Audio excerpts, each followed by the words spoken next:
우리 함께 같이 인사하겠습니다. 하나님이 하십니다. 하나님이 하셨습니다. 하하하하. 한번 인사하겠습니다. 하하하하. 하나님이 하십니다. 하나님이 하셨습니다. 아멘. 우리의 삶의 주권자 되시는 하나님, 우리의 삶을 이끄시고 인도하시는 하나님. 하하하하. 뭐예요? 하나님이 하십니다. 하나님이 하셨습니다. 그렇습니다. 지난 한 주도 우리의 삶에 함께 하셨던 하나님을 찬양합니다. 아멘. 여러분, 한 시간 일찍 오신다고 힘드셨습니까? 안 힘드셨죠? 네. 설령 좀 힘드시고 피곤해 보인다 할지라도 우리 옆 사람을 함께 보면서 아니요, 전혀 안 피곤해 보입니다. 한번 이렇게 축복합시다. 전혀 안 피곤해 보입니다. 보기 좋습니다. 네. 요새는 핸드폰이 있어가지고 이 스마트폰으로 시간이 자동적으로 바뀌니까 뭐 이렇게 늦게 오시는 분은 없는 것 같아요. 혹시 또 12시 돼서 헐레벌떡 오시는 분이 계셔도 여러분 너무 눈치 주지 마시고 그럴 수 있으려니 하고 그냥 너그럽게 이해해 주시기 바랍니다.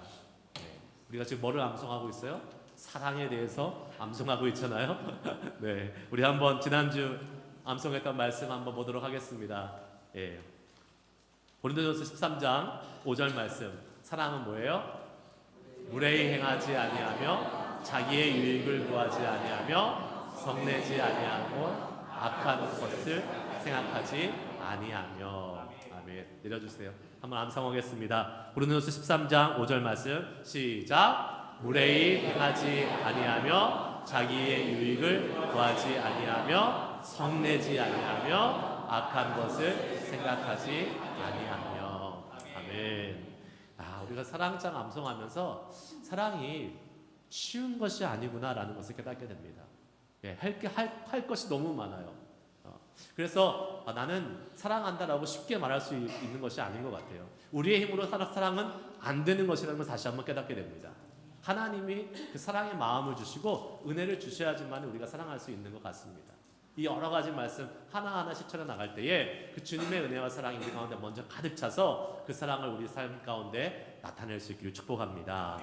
자, 오늘 이번 주 암송할 말씀은 너무나 기대가 됩니다. 왜요? 짧아요. 짧으니까 다 하실 수 있습니다. 고린도전서 13장 6절 말씀 같이 읽습니다. 시작. 불의를 기뻐하지 아니하고 아멘. 진리와 함께 기뻐하고. 아멘.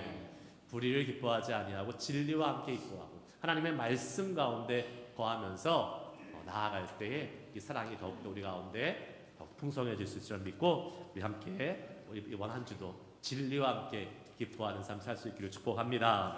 아멘. 오늘 말씀 같이 함께 살펴보겠습니다. 제목 한번 따라해 볼까요? 살피시고 아시고. 살피시고 아시고입니다. 시편 139편의 말씀, 하나님은 우리의 삶을 너무나 잘 아신다는 이 말씀을 통해서 우리의 삶 가운데 그 주님이 어떻게 인도하시고 역사하시는지를 함께 말씀을 나누려고 합니다. 여러분, 고대 그리스 철학자인 소크라테스가 한 유명한 말이 있습니다. 다 아실 거예요. 뭐예요? 내 자신을 알라. 좀 이렇게 약간 기분 나빠하시는 분도 계실 수 있겠지만 내 자신을 알라라고 소크라테스가 말했습니다. 사실 이 말의 뜻은 무엇이냐? 내가 아무것도 모른다는 것을 깨달으라라는 말입니다. 내가 아무것도 모른다는 것을 깨달으라. 당시 소크라테스는요, 많은 사람들로부터 현명한 사람이다라는 칭송을 받았지만 과연 그는 그 시대에 정말로 현명한 사람이 누군가 매우 궁금해했고 찾아다녔습니다. 그래서 누군가가 무엇을 잘 안다라고 생각하는 사람을 찾아가서 내가 알고 있는 것이 무엇인지에 대해서 그 근본적인 질문을 했다고 합니다. 자신이 무엇인가를 알고 있다고 생각하는 사람들에게 실제로 스스로가 그것에 대해서, 그 본질에 대해서 아무것도 모른다는 사실을 깨우쳐주기 위해서 그렇게 찾아가서 질문을 했다고 해요. 많은 사람들이 어떤 무언가에 대해서 많이 아는 것처럼 생각하면서도 정작 가장 알기 쉬운 자기 자신에 대해서 잘 파악하지 못하고 있다는 사실을 깨우쳐주기 위해서 그렇게 했다고 합니다. 그래서 내 자신을 알라라고 이렇게 이렇게 이야기했다고 합니다. 여러분, 우리 자신에 대해서 가장 잘 아는 사람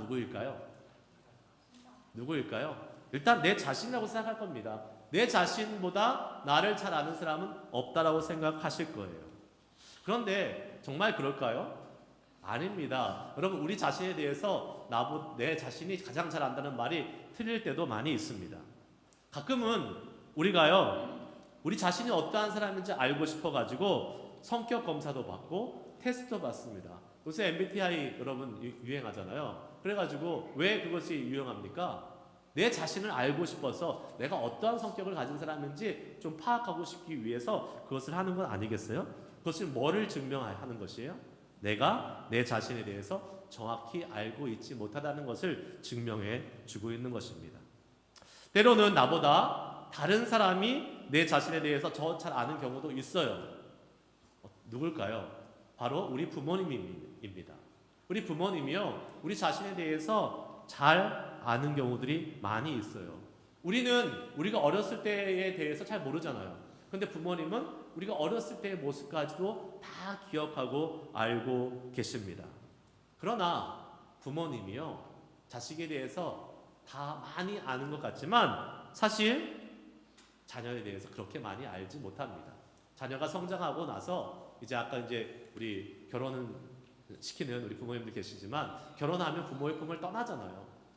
그리고 나서 40년, 50년 같이 지내는 사람이 있습니다. 누구예요? 배우자입니다. 부부입니다. 나중에 시간이 지나고 장성하게 되면 부모님보다 배우자가 더 많이 알게 되는 것이죠. 그런데 배우자 역시 우리 자신에 대해서 모든 것을 알지 못하는 경우가 많이 있습니다. 종종 드라마 보면요, 회사에서 레이오프 당한 남편들이 아내한테 그 사실 이야기하지 못하고 직장에 다녀올게 하면서 밖에 나가서 시간 때우고 또 이렇게 저녁에 들어오고, 그러한 모습을 오랫동안 하는 것을 우리가 종종 드라마나 이런 영화에서 보게 되죠. 실제 생활에도 그러한 부분들이 있습니다. 왜요? 솔직하게 말하지 않으면 알지 못한 채로 살아갈 수밖에 없는 것이 바로 부부의 관계이기 때문에 그렇습니다. 그런데 오늘 말씀에 의하면 우리를요, 너무나도 정확하고 완벽하게 알고 계시는 분이 계시다라고 말씀하고 계십니다. 그분이 누구예요? 바로 우리 여호와 하나님이십니다. 할렐루야. 여호와 하나님이 그 누구보다도 우리를 정확하게 알고 우리를 속속들이 아시고 살피시는 분이라는 사실이에요. 1절 말씀 함께 보도록 하겠습니다. 1절 말씀 읽습니다. 시작. 여호와여, 나를 살펴보셨으므로 나를 아시리라. 아멘. 첫 번째 우리가 오늘 살펴볼 교훈의 말씀은 바로 하나님은 우리를 살피시는 분이라는 사실입니다. 한번 따라해 볼까요? 하나님은 우리를 살피시는 분이십니다. 다윗 왕은 고백합니다. 오늘 말씀에서 1절에서 여호와여, 주께서 나를 살펴보셨으므로 나를 아신다. 하나님께서 다윗을 아시는데 그냥 아시는 것이 아니라 살펴보심으로 아신다라고 말씀하고 계세요. 여기서 살펴보신다라는 것은 뭘 의미할까요? 세세하게 탐색하고 조사해서 안다라는 것을 의미합니다. 하나님이 우리를 아시는데 대충 아시지 않습니다. 우리를요, 너무나도 섬세하게 우리의 사정과 형편을 하나하나 파악하시고 정확하게 우리의 상황을 알고 계심을 의미하는 것이죠. 하나님은 누구보다 우리를 아시는 분, 그러나 우리를 아시기 위해서 우리를 어떻게 해요? 살펴보시는 분이라는 사실을 믿으시길 주님으로 축복합니다.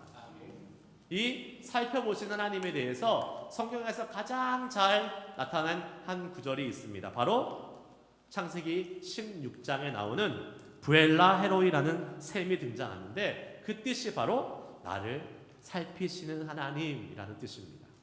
창세기 16장 말씀 13장 13절과 14절 말씀 한번 읽어보도록 하겠습니다. 같이 읽습니다. 시작. 하갈이 자기에게 이르신 여호와의 이름을 나를 살피시는 하나님이라 하였으니 이는 내가 어떻게 여기서 나를 살피시는 하나님을 배웠는고 함이라. 이러므로 그 셈을 부엘라 헤로이라 불렀으며 그것을 가데스와 베레스 사이에 있더라. 아멘. 여러분, 여기서 우리 잠시 우리가 방금 읽었던 창세기 16장에 나오는 하갈의 이야기를 한번 살펴보기 원해요. 여러분, 하갈은 누구입니까? 누구의 종이에요? 예, 아브라함의 아내 사라의 종입니다. 예, 성경의 메인 인물이 아니에요. 메인 인물은 아브라함과 사라입니다. 그리고 이 하갈은 잠시 등장하는 엑스트라와 같은 그러한 사람이라고 볼 수 있습니다. 우리가 잘 알듯이 창세기를 쭉 읽다 보면 아브라함과 사라는 하나님으로부터 자손의 약속을 받게 됩니다. 하늘의 별과 같이 바다의 모래와 같은 자손의 약속을 받게 돼요. 문제는 그 하나님의 약속이 빨리 이루어지지 않았다는 것입니다. 아브라함과 사라가 벌써 노년이 됐습니다. 80세 중반이 되었음에도 불구하고 아브라함과 사라에는 자식이 생기지 않았습니다. 그러자 어떠한 제안을 하냐면 이 사라가 아브라함에게 당신 내 종 하갈을 취해서 자녀를 삼고 대를 잇는 게 좋겠습니다 라는 그 제안을 하게 됩니다. 그리고 이것은 당시에 아주 너무나도 자연스러운 전통이었어요. 주인이 만약에 자녀를 낳지 못하면 그 종이 대신 남편에게 들어가서 자녀를 낳는 것, 대를 잇는 것이 너무나도 자연스러운 전통이었습니다. 아브라함도 그 전통을 따라서 이 하갈을 취하여서 이제 대를 이으려고 합니다. 그 결과 어떻게 됩니까? 이 하갈이 임신을 하게 되죠. 여기까지는 모든 일이 아주 순조로워 보였습니다. 잘 진행되는 것처럼 보였어요. 사라도 자신의 계획대로 일이 진행되어서 아주 만족해하는 것 같았습니다. 그런데 딱 거기까지였습니다. 어떤 일이 벌어져요? 하갈이 자기가 임신한 것을 안 다음부터 사라를 멸시하기 시작합니다. 자기가 임신한 것을 무기로 삼아서 주인을 아마 함부로 했던 것 같아요. 그러자 어떻게 됩니까? 사라는 하갈을 또 학대하게 됩니다. 두 여자 사이에 보이지 않는 전쟁이 벌어진 거예요. 그럼 여자들이 한번 싸우기 시작하면 무섭잖아요. 무서운 전쟁이 벌어지기 시작합니다. 한 명은 없어져야 돼요. 그래서 어떻게 됩니까? 주인은 주인이잖아요.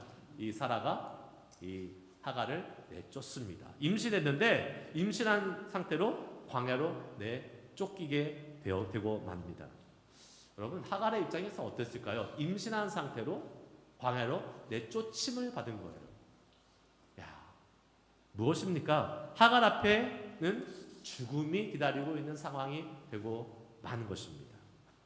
좀 전에 말씀드렸듯이 이 성경의 흐름 속에서 주인공은 아브라함과 사라입니다. 하나님의 약속을 받은, 그리고 아브라함을 통해서 하나님의 큰 민족을, 이스라엘 민족을 이룰 이 아브라함이 주인공이에요. 하갈은요, 말씀드린 대로 잠시 등장했다 사라지는 엑스트라의 인물에 불과합니다. 성경을 보면 하나님의 관심은 아브라함과 사라, 그를 통해서 또 앞으로 태어날 이삭, 그리고 그 이삭을 통해서 계속해서 이어지며 형성되게 될 이스라엘 민족에 대해서 관심이 있는 것처럼 보입니다. 어쩌면 하갈은 믿음이 없었던 아브라함과 사라의 희생양처럼 보이기도 합니다. 아무도 그에게 관심이 있는 것 같아 보일 수밖에 없습니다. 관심이 없어요. 그렇게 하갈은 거기서 쫓겨나서 광야로 가게 되는 것이 전혀 이상할 것이 없는 성경의 전개라고 볼 수 있는 것이죠.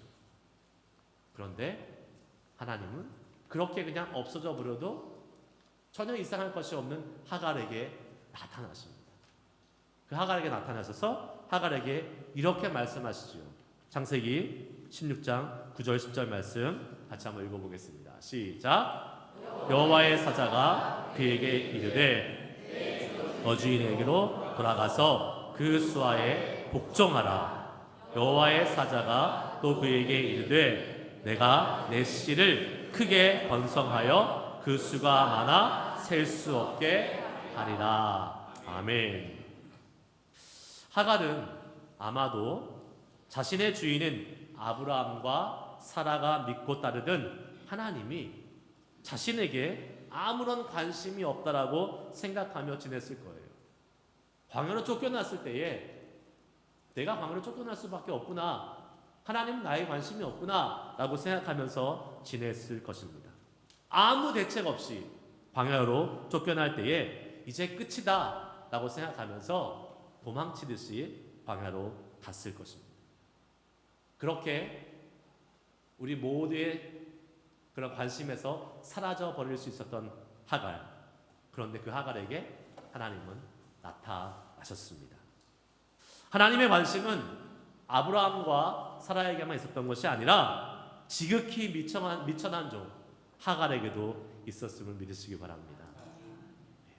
하갈은요, 하나님으로부터 그의 주인 사라에게 돌아가서 복종하라 라는 말씀을 듣게 됩니다. 그동안 아브라함의 아이를 가졌다고 사라를 멸시하고 도를 넘어서 무례하게 굴었던 자신을 반성하며 머리를 숙이고 들어가라고 말씀하고 있습니다. 하갈이 돌아갔을까요? 안 돌아갔을까요? 돌아갔습니다. 그런데 하갈이 돌아갈 수 있었던 결정적인 이유가 있습니다. 무엇일까요? 그것은 바로 하나님의 약속입니다. 하나님이 약속해 주셨기 때문에 10절에 보면 하나님께서 무엇을 약속해요? 하나님께서 하갈에게 자손의 번성을 약속하십니다. 내가 내 씨를 크게 번성하여 그 수가 많아 셀 수 없게 하리라. 하나님은 하갈에게도 자손의 축복을 약속해 주셨던 것입니다.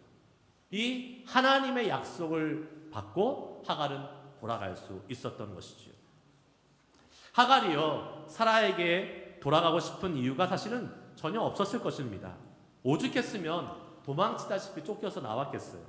그런데 그 사라에게 다시 돌아가라고요? 죽음을 각오하고 광야로 쫓겨나왔는데 다시 돌아갈 이유가 없었을 것입니다. 여러분, 그런 의미에서 우리가 우리의 의지로 무엇인가를 돌이키려고 하면 언제나 문제는 그대로 생기게 마련입니다. 어쩌면 문제가 사라졌다 할지라도 다시 다른 문제가 또 생겨날 수밖에 없는 것이지요. 내 의지로, 내 결정으로 다시 돌아가서 이전의 문제와 맞닥뜨리고 또 그 문제에 다시 휘말려서 도망칠 수밖에 없는 상황이 될 수밖에 없을 것입니다. 결국 돌아가 봤자 뭐예요? 아무런 소용이 없게 되는 것이죠. 그러나 하갈은 어떻게 됐습니까? 돌아갈 때에 자신의 의지로 간 것이 아니라 무엇을 믿고 갔어요? 하나님의 약속을 믿고 돌아간 것입니다. 하나님의 그 약속을 붙잡고 돌아갔습니다. 그러면서 하갈은 거기서 뭐라고 고백해요? 하나님이 자신을 살피시는 하나님이시다라고 고백하며 그곳의 샘의 이름을 부엘라 헤로이라고 이름을 붙이며 하나님을 찬양했던 것입니다. 여러분, 우리는 때로 하갈과 같이 그러한 하갈과 같은 처지에 있으면서 과연 하나님은 나같이 이렇게 보잘것없는 사람, 나같이 이렇게 미천한 사람, 나같이 이렇게 존재 가치가 없는 사람도 살피실까라는 의심을 가질 때가 있습니다. 내가 생각해도 나는 도저히 구제불능인 것 같고 하나님의 살피심을 받기에는 자격이 없는 사람과 같은 생각이 들 때가 있지 않습니까?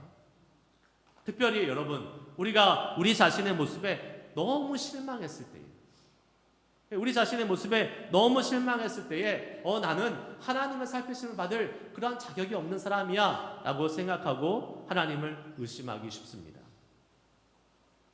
하나님께 약속하고 신앙적인 결심을 한 다음에 그것을 지키지 않고 오히려 이전의 죄인의 모습에 더 가까이 돌아가려고 하는 우리의 이 연약한 모습에 우리가 실망할 때가 얼마나 많이 있느냐는 것이, 그때 우리는 이렇게 생각합니다. 내가 생각해봐도 내가 이렇게 형편이 없으시는데 하나님은 과연 진작에 나를 포기하지 않으셨을까? 나 같은 것은 하나님의 관심에 결코 들어갈 수 없을 거야 라고 생각하기 쉽다라는 것이죠. 하지만 성경은 그렇지 않다라고 말합니다.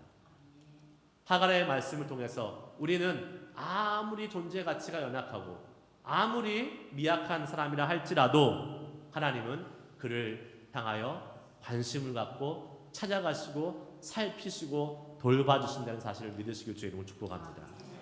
하나님 우리의 모든 것을 살피시는 분이십니다. 그 하나님을 신뢰하고 나아갈 수 있는 저와 여러분 되시길 주의 이름으로 축복합니다. 두 번째 한번 따라해 보십시다. 하나님은 우리를 아시는 분이십니다.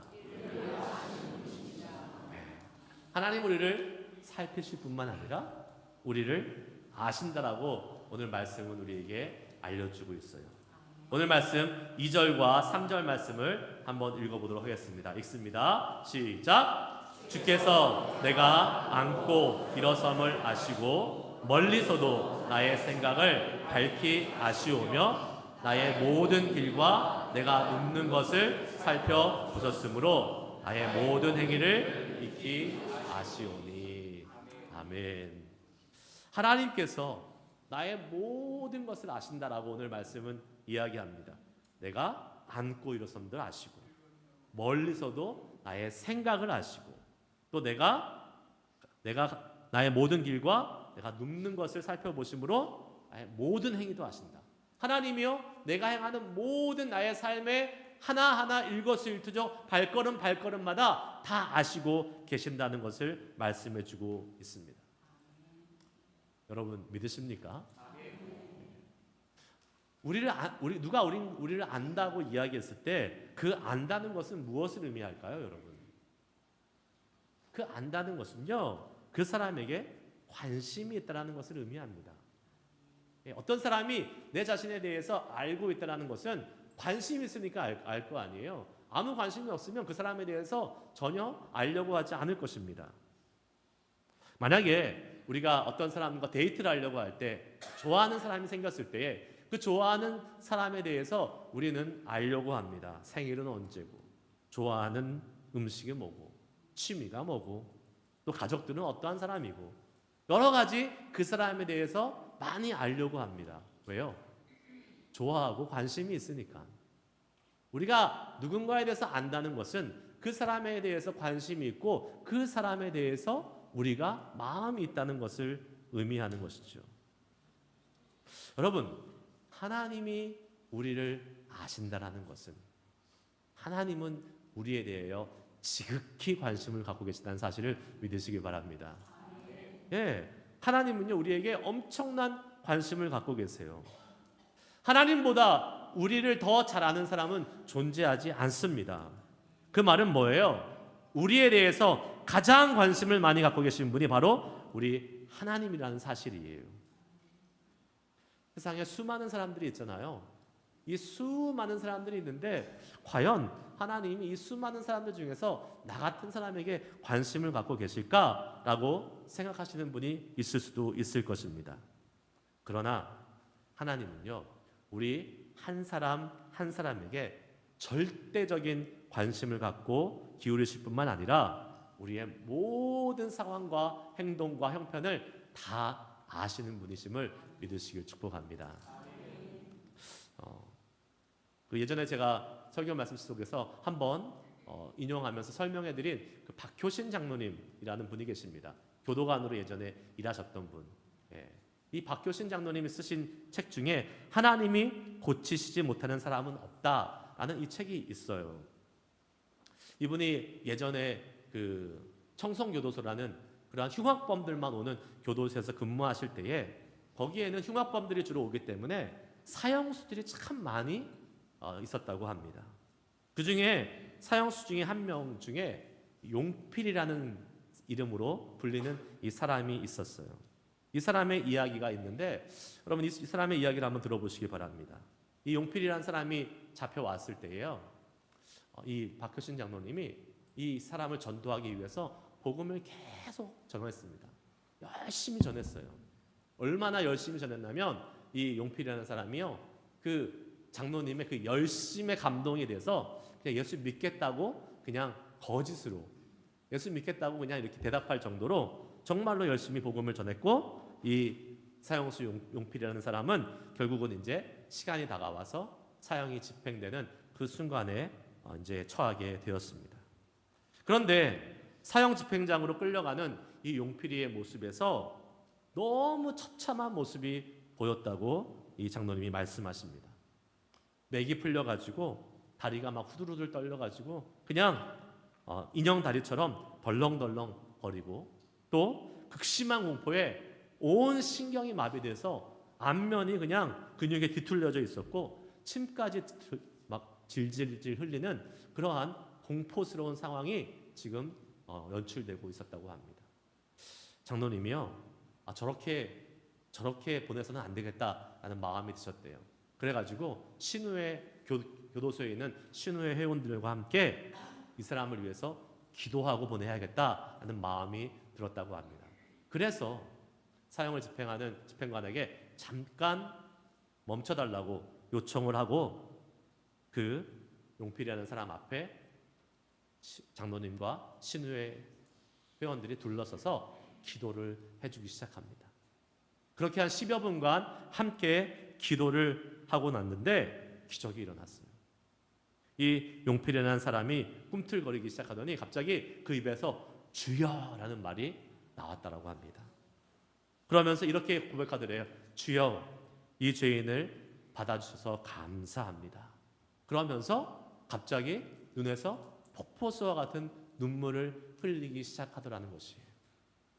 그리고 장로님과 주변에 자기를 전도하려고 했던 사람들이 많이 불렀던 찬양, 인애하신 구세주여 내 말 들으사 죄인 오라 하실 때에 날 부르소서. 주여 주여 내 말 들으사 죄인 오라 하실 때에 날 부르소서. 이 찬양을 부르면서 말할 수 없는 평안함 속에서 정말로 그 얼굴에 평안함이 가득한 상태로 형장의 이슬로 사라졌다라는 그러한 이야기가 그 책에 기록되어 있는 것을 보게 됩니다. 그러면서 그 사형장에 모였던 많은 사람들이요 하나님의 살아계심을 체험했다라고 간증하는 내용이 있습니다. 여러분, 하나님께서는요 사람들로부터 버림받고 세상에서 살아갈 가치가 없는, 그래서 사형 판결을 받은 사형수까지도 관심을 가지시고 그를 구원하시는 분이십니다. 할렐루야. 말씀드린 대로 그 책의 제목처럼 하나님이 고치시지 못하는 사람은 한 분도 없음을 믿으시길 바랍니다. 왜냐하면요 하나님은 모든 사람을 향해서 관심을 갖고 계시고 그 모든 사람의 말과 행동을 다 아시기 때문에 그렇습니다. 하나님이 우리의 모든 것을 아신다는 것은 우리의 모든 것을 이해하시고 도와줄 수 있다는 분이라는 것을 우리에게 알려주고 있습니다. 여러분, 때로는요 우리가 어떤 사람에게 우리의 사정과 형편을 아무리 말해도요 이해하지 못하고 공감하지 못하는 사람들이 있습니다. 왜 그럴까요? 우리의 사정과 형편을 이야기해줘도 이해하지 못해요. 공감하지 못합니다. 왜요? 그 사람들은 우리의 형편을 제대로 알지 못하기 때문에 그렇습니다. 그러나 나를 잘 아는 사람, 나의 형편과 나의 사정과 나의 모든 상황들을 잘 아는 사람은 어떻습니까? 나를 깊이 공감해주고 이해해주고 최선을 다해서 도와주려고 노력하는 것이지요. 그리고 그것을 해결해 줄 수 있는 조언과 또 방법들을 마련해 줄 것입니다. 하나님은 우리의 사정과 형편을 다 아시는 분이에요. 그렇기 때문에 하나님은 우리에게 찾아오셔서 우리의 모든 사정과 형편을 아시고 그것을 해결하실 수 있는 방법과 길을 여실 수 있는 분이라는 사실을 믿으시기를 주의 이름으로 축복합니다. 그 하나님을 신뢰하고 그 하나님을 의지하고 나아갈 수 있는 저와 여러분이 될 줄 믿습니다. 말씀 마치겠습니다. 한 여인이 있었어요. 이 여인은요 결혼하기 전에 오랫동안 연애를 하고 또 남자를 사귄 다음에 그 남자와 결혼하기로 또 모든 일정을 정하고 결혼을 바로 앞둔 상태에 있었습니다. 근데 그만 결혼식을 앞두고 그 예비 신랑이 교통사고로 죽고 말았습니다.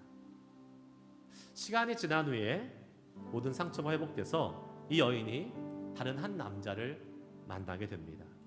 진심으로 사랑하고 결혼까지 올인하게 됐어요. 그런데 그 남편에게 이 아내는 자신의 이 과거를 고백할 수 있는 용기가 없었습니다. 그 과거를 이야기하면 그 사랑이 깨질까봐 두려워서 그녀는 그 과거를, 자신이 있었던 그 과거를 이야기하지 못하고 비밀로 간직한 채 결혼 생활을 했습니다.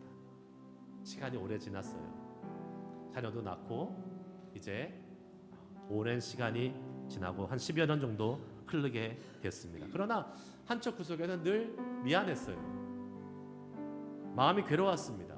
자신의 그러한 결혼 전에 오랫동안 사귀었던 그러한 예비 남편이 있었다는 사실을 이해하지 못했다는 것에 대해서 마음이 너무나 괴로웠습니다.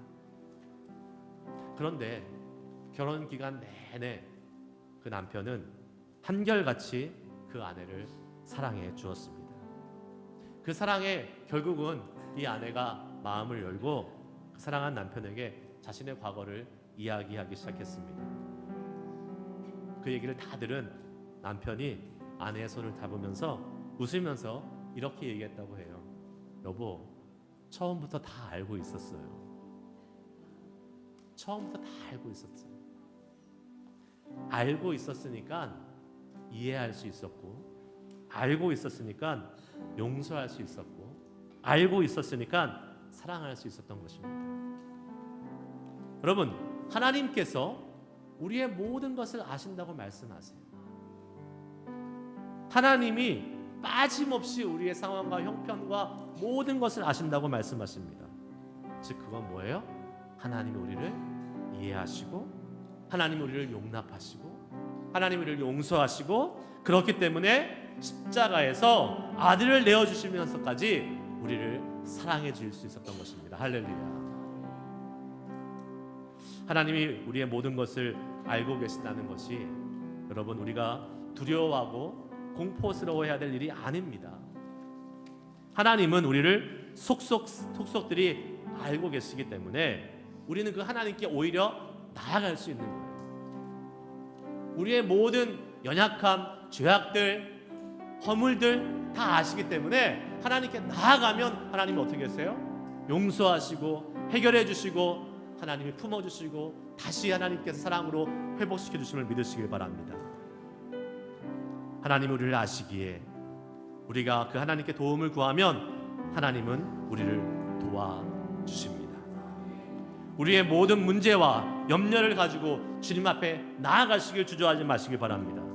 그러면 주님께서 우리를 살펴주실 거예요. 주님께서 우리를 보호해 주실 거예요.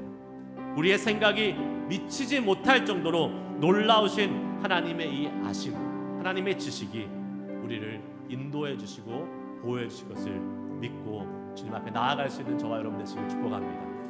오늘 본문 말씀 6절 말씀에 이런 말씀이 있어요. 읽고 마칩니다. 읽습니다. 시작. 이 지식이 내게 너무 기이하니 높아서 내가 능히 미치지 못하나이다. 아멘. 하나님이 우리를 아시는 지식은 우리가 생각할 수 없는 위대하고 높으신 기이한 지식임을 믿으시기 바랍니다. 그 기이한 지식 앞에 우리가 겸손히 엎드려서 하나님, 나의 사정과 형편을 다 아시는 주님, 내가 생각하는 하나님보다 하나님은 우리 훨씬 더 나를 자세히 아시기 때문에 우리의 자신의 삶을 인도하시고 이끄시고 살피시고 완벽히 책임져 주실 분임을 믿습니다. 그 주님 앞에 내 모든 것을 아뢰고 또 내 모든 것을 부탁하며 하나님의 손에 우리의 인생이 들려지는 그러한 복된 삶을 살기를 소망합니다. 주님 앞에 나아갈 수 있는 저 여러분들 축복합니다. 우리 함께 찬양하시고 기도하고 마무리하겠습니다. 비준비하시는 하나님, 비준비하시는 이 찬양을 부르시면서 우리가 능력이 많으시고 위대하시고 우리의 모든 사정과 형편을 아시는 하나님 앞에 우리의 찬양과 영광을 올려드리면서 그 주님 앞에 우리의 삶을 드립니다. 우리 삶을 책임져 주시고 인도하여 주시옵소서. 우리 함께 찬양하고 마치십니다. 우리 주는 위대하며